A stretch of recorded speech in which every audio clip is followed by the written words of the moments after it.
dipersembahkan oleh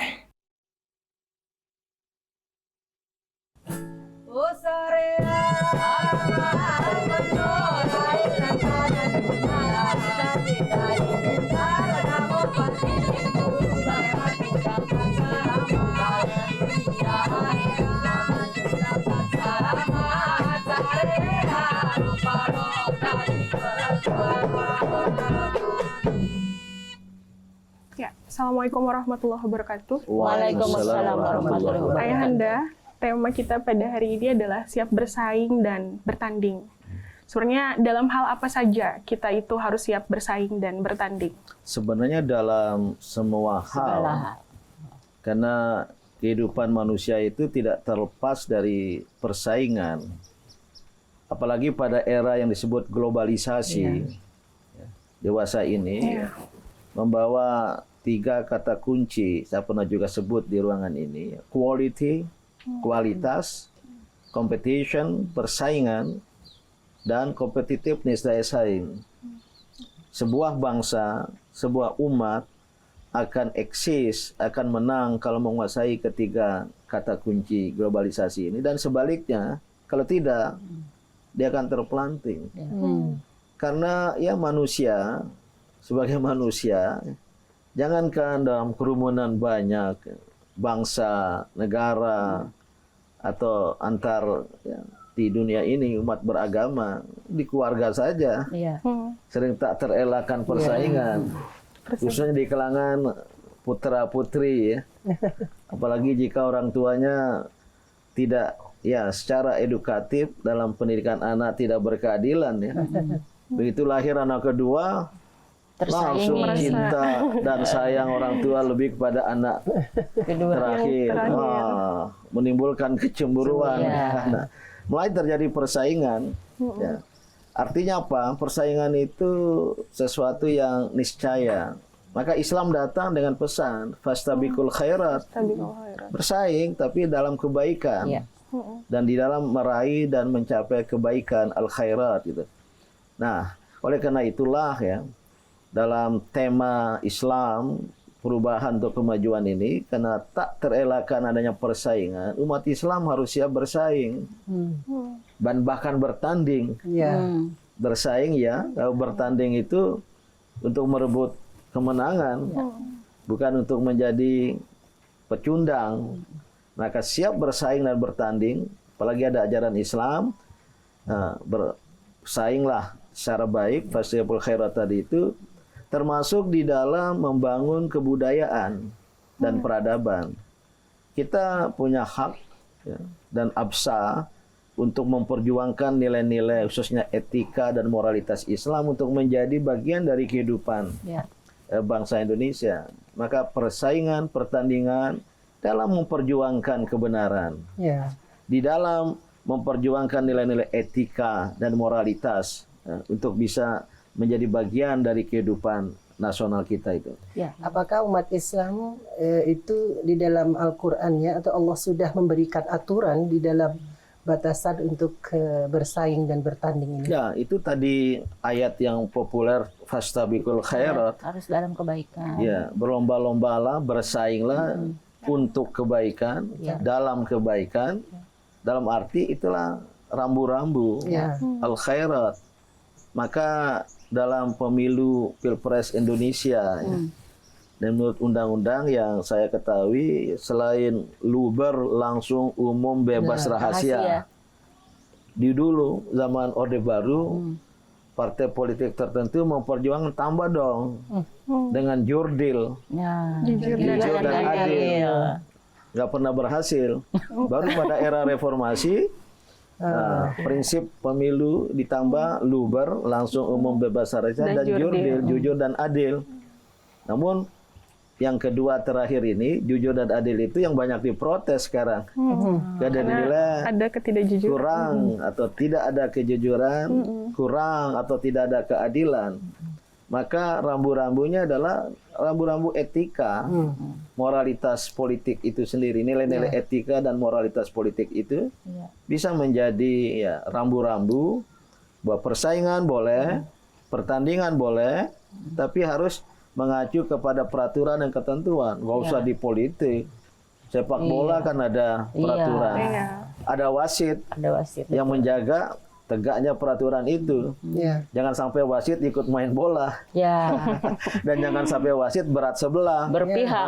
Yang bertanding penonton nanti. Iya, Itulah pakai batu. terjadi kericuhan, kerusuhan akibat ketidakadilan, akibat ketidakjujuran, dan tidak ada wasit yang bisa mengatur pertandingan Ya. secara berkeadilan, sehingga bukan hanya di antara pemain yang baku hantam, Iya. Penonton ikut. penonton ikut. Ngatur. Dulu katanya kalau pertandingan sepak bola Indonesia selalu ada ricu Iya. antara penonton. Bahkan ada juga pemain yang mukul wasit. Karena wasitnya nggak tidak jujur. berkeadilan. Itulah Adil. rambu-rambu dalam persaingan dan pertandingan.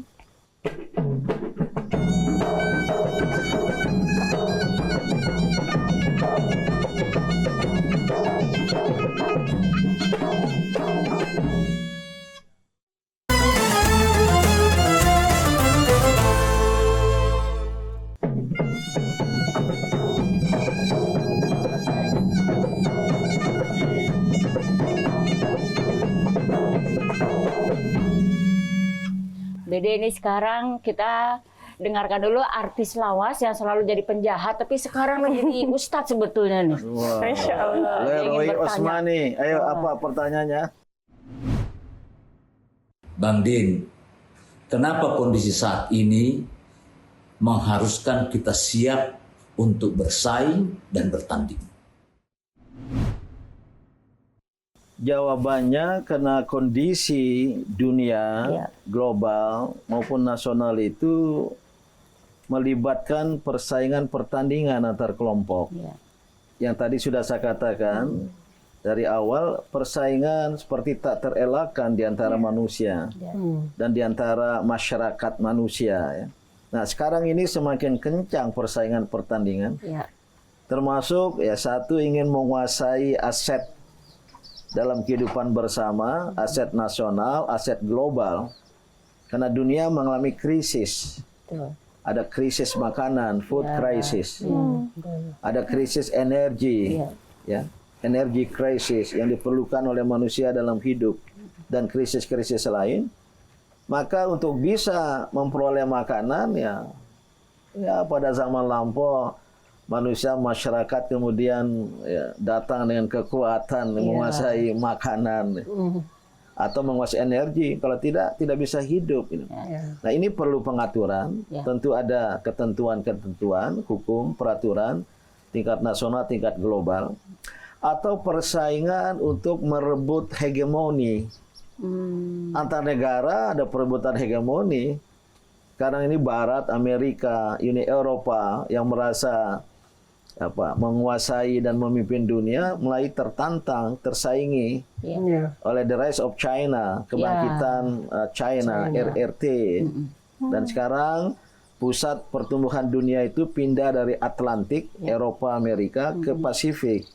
Ya, terutama ke yang disebut dengan Asia Pasifik.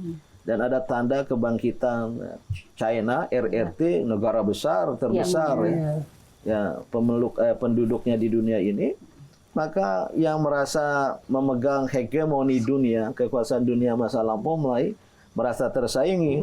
Tentu nggak rela kan? Ya. Ya. Itulah menimbulkan ketegangan. Nah, bangsa Indonesia sebagai bangsa besar, sumber daya alam kaya raya, Ya, betul. dan juga sejarah Indonesia yang luar biasa, 3,5 abad mampu bertahan terhadap penjajahan bangsa lain, Belanda. Ya. Sekarang ini harus tampil dalam persaingan global. Inilah pentingnya persaingan. Termasuk dalam konteks agama Islam. Agama-agama, umat-umat berbagai agama dunia kan juga ingin tampil di dunia. Ya. Ya. Supaya agama saya lah yang banyak pemeluknya. Supaya agama kami lah yang nilai-nilainya menguasai dunia, maka persaingan antar umat beragama pun tak terelakkan. Namun pesan Islam, bersainglah secara sehat, jangan melabrak rambu-rambu nilai-nilai etika dan moral gitu. Tapi ayahanda akhir-akhir ini anak muda zaman sekarang itu motivasi bersaing dan bertandingnya itu sangat rendah. Sebenarnya apa penyebabnya, penyebab utamanya? Saya tidak tahu pasti ya, apakah rendah atau masih menguat Kendor. atau sama saja. Cuma orang lain yang lebih maju. Anak-anak muda bangsa lain yang lebih berkembang gitu. Sehingga terkesan anak-anak muda Indonesia kemudian ya daya saingnya berkurang ya. Oke lah, saya tidak masuk ke soal penilaian itu. Karena juga banyak anak-anak muda Indonesia yang merebut juara di tingkat global ya. Baik juara dalam bidang olahraga, saya kira badminton ya. Oh, sejak dulu itu. Masih supremasi Indonesia tak terkalahkan. Baik untuk pemain single maupun pemain double. Dalam bidang ilmu pengetahuan banyak anak Indonesia yang berprestasi dalam olimpiade dunia matematika, sains. Di Amerika Serikat katanya ya, banyak anak-anak Indonesia, asal Indonesia yang bapak ibunya tinggal di sana. Di sekolahnya juara matematik gitu. Dan mungkin banyak karena juga anak-anak Amerika nggak suka matematik. Males ya. Soal hitung-berhitung. Di bidang apa lagi? Pekerjaan juga banyak yang mencapai posisi tinggi loh orang-orang Indonesia itu. Di luar negeri. Di luar negeri. Di Qatar yang penghasil gas salah satu terbesar dunia, 3.000, 4.000-an pekerja Indonesia dan sudah menempati posisi-posisi yang tinggi. Artinya ya tidak buruk-buruk amat. Walaupun ya, kalau dibandingkan ya, dalam bidang-bidang lain. Sekarang sepak bola Indonesia mulai bangkit. Sudah masuk di Asian Cup. Kemarin, 16 besar walaupun kalah 3-1 apa 4-0 dari Jepang dan lain sebagainya. Namun pesannya adalah jangan kendor daya saing. Apalagi Islam ya, dengan ajaran kita harus merebut keunggulan, maka harus siap bersaing dan bertanding.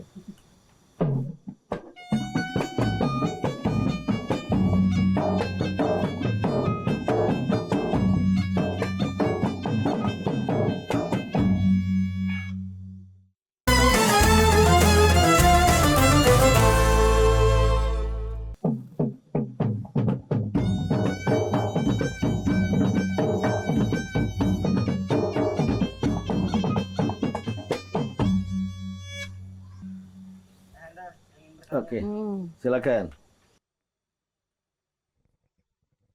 Assalamualaikum warahmatullahi wabarakatuh. Waalaikumsalam warahmatullahi wabarakatuh. Bismillahirrahmanirrahim. Ismi Muhammad Reza Trangano. Ana min fasil hadiasar. Al-afu minkum ya abati li soalin yakni kaifa nurakki jasadan akliyan ruhiyan jahizan lil munafasati wa tanafusi. Syukran. Oke, syukran jazilan ya Bunaya, fadhal bil julus. Ini bertanya pada intinya bagaimana kita mengembangkan semangat juang. Ruhut tanafus, ruhul al-mubara wal musabaka, semangat untuk bersaing dan bertanding gitu. Ya, pertama ya sebagaimana yang ayahanda tanamkan di pesantren kita ini, anak-anakku harus menyiapkan diri.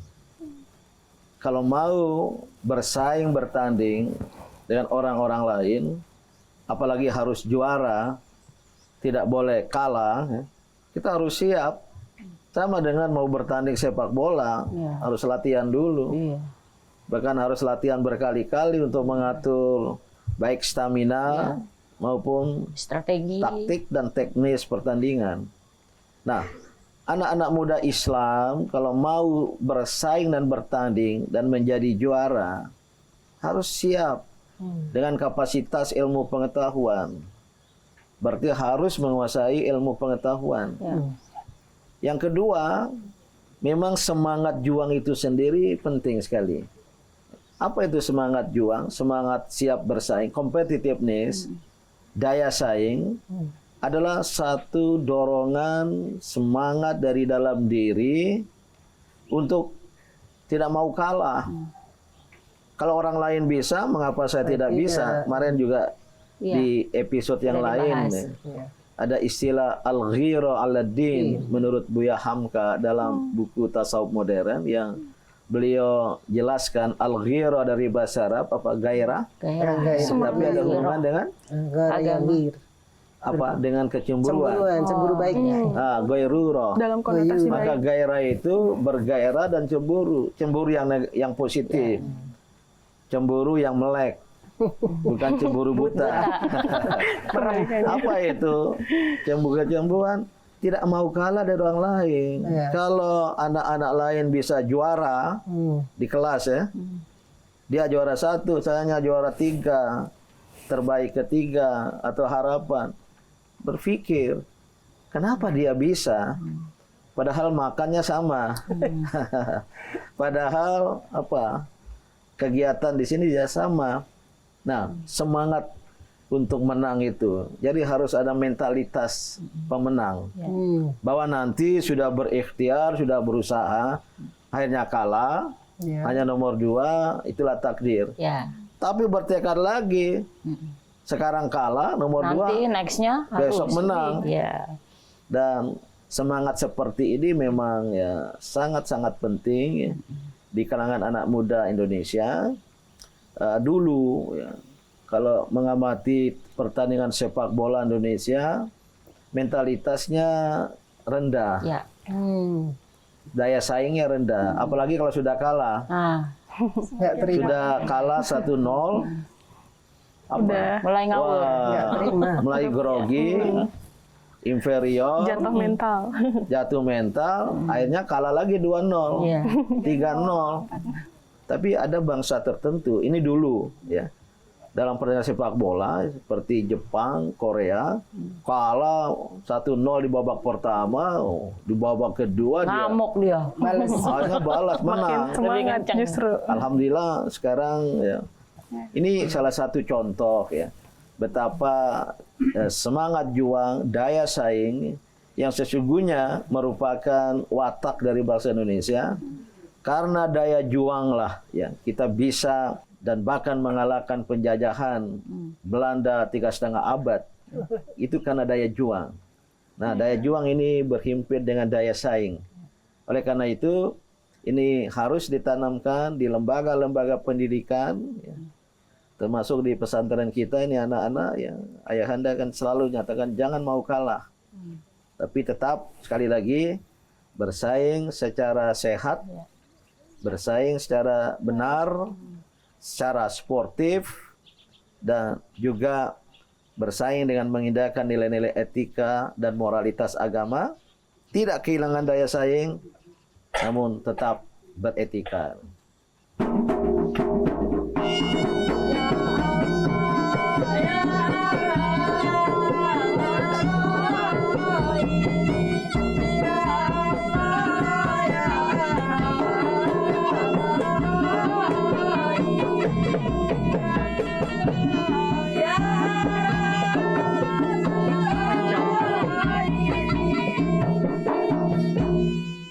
Jelajahi cara baru mendapatkan informasi. Download Metro TV Extend sekarang.